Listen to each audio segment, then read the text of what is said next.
Hello, friends, fiends, and fellow UBTubers, and welcome to episode 679 of the Daily Comic and Collectible.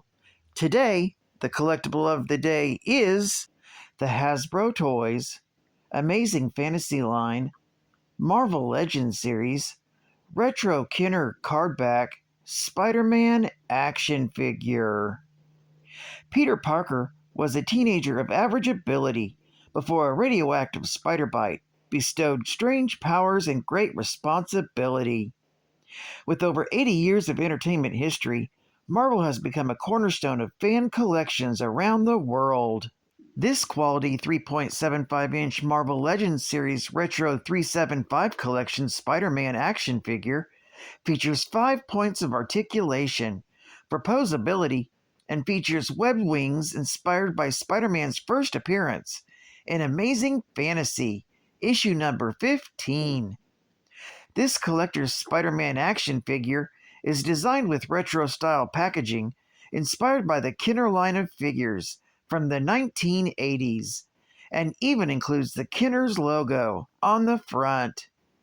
Represent your favorite retro-style Spidey, just with updated artwork and logos.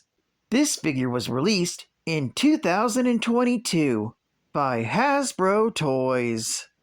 Now, the comic of the day is Amazing Spider-Man, Volume 1, issue number 260, with an original cover date of January 1985.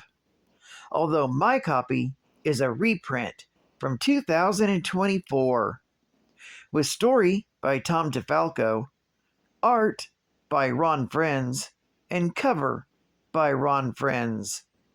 This story is titled The Challenge of Hobgoblin. This story picks up right after the antics in Amazing Spider-Man, issue number 259. If you want to go back and check out that episode, I recently covered it, and you can find the link to that comic and collectible in the description below. The story opens with May Parker looking out the window of her home. Her thoughts are interrupted by one of her tenants, Arthur Chekhov, who has brought her some tea. Arthur has noticed that May is still upset with her nephew Peter and suggests that she call him. However, May stubbornly refuses to do so, telling Arthur that he doesn't understand.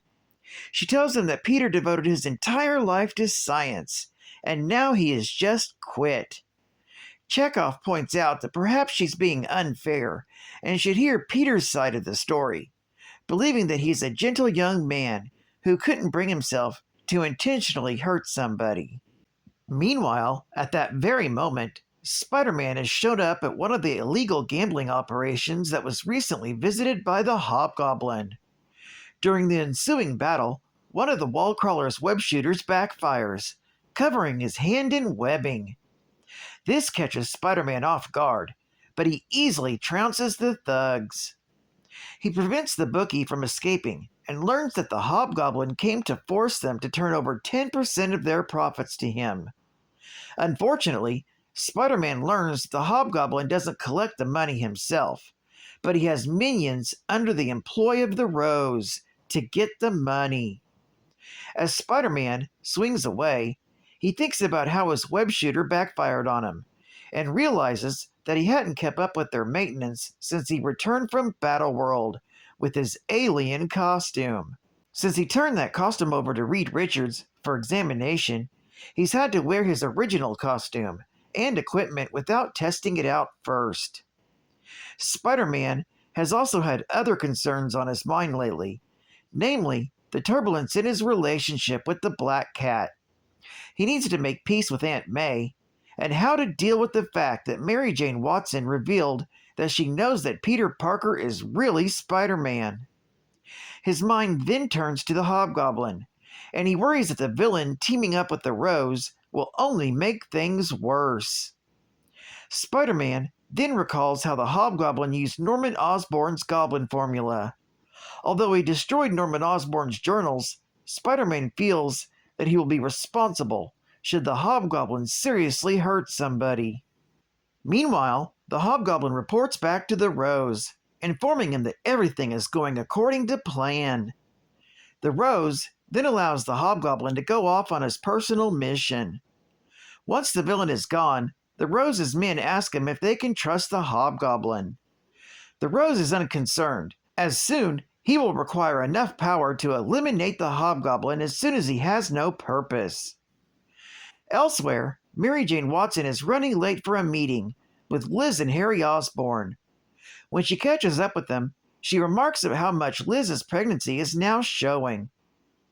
Unaware that they're being watched by someone, Harry tells the two women that he can't join them for lunch, as he has to work back at the office. As Mary Jane and Liz enter the restaurant, the two men watching them from afar bide their time to act. While at the Baxter Building, Franklin Richards accidentally bounces his toy ball into his father's lab. When Franklin recovers the ball, he makes eye contact with the alien costume that Spider-Man brought back from Battleworld. The creature hypnotizes the young Richards child, but senses that the boy is teeming with potentially uncontrollable power. Before the symbiote can do anything, Franklin is found by his mother, the Invisible Woman. Unaware of the potential danger, she leads her son out of the lab as they are due at their home in Bellport.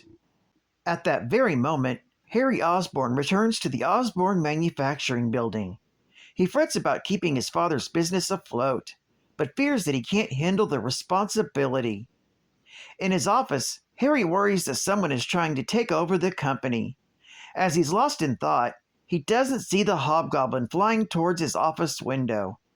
Smashing through the window, the Hobgoblin demands that Harry turn over the last of his father's journals. However, before he can get anything out of Harry, Spider-Man arrives on the scene. Realizing that Harry is frozen with fear, Spider-Man takes their fight elsewhere. As the two fight across the building, Spider-Man shouts at the Osborn employees to get out while they can. While at the Daily Bugle, Betty Leeds tries to call her husband Ned, but can't reach him. That's when Ann McIntosh comes to gossip with her about J. Jonah Jameson and how he's already back from his honeymoon. Jameson overhears this and tells McIntosh to return to work. Joe Robertson asks Betty if she was able to get a hold of her photographer for an assignment, but she hasn't been able to reach either Peter Parker or Lance Bannon. Meanwhile, back at the Osborn Manufacturing Building, the battle between Spider-Man and the Hobgoblin rages on. The two tumble onto the women's washroom, where the Hobgoblin attempts to blow the hero up with a pumpkin bomb. Spider-Man quickly webs the bomb to the Hobgoblin's hand. The villain quickly douses the bomb by dunking his webbed-up hand in the nearby toilet. With his fighting ability compromised, the Hobgoblin attempts to flee the scene on his goblin glider. However, the web crawler manages to hitch a ride with his web lines. The Hobgoblin tries to shake off the wall crawler. He finally succeeds when he slams Spider-Man into the side of the subway train. Believing that Spider-Man is dead, the Hobgoblin heads off to pressure Harry Osborn into giving over his father's journals. At that moment, Mary Jane and Liz have finally finished their lunch date, when suddenly, the men who have been watching them get out of their car and try to grab them.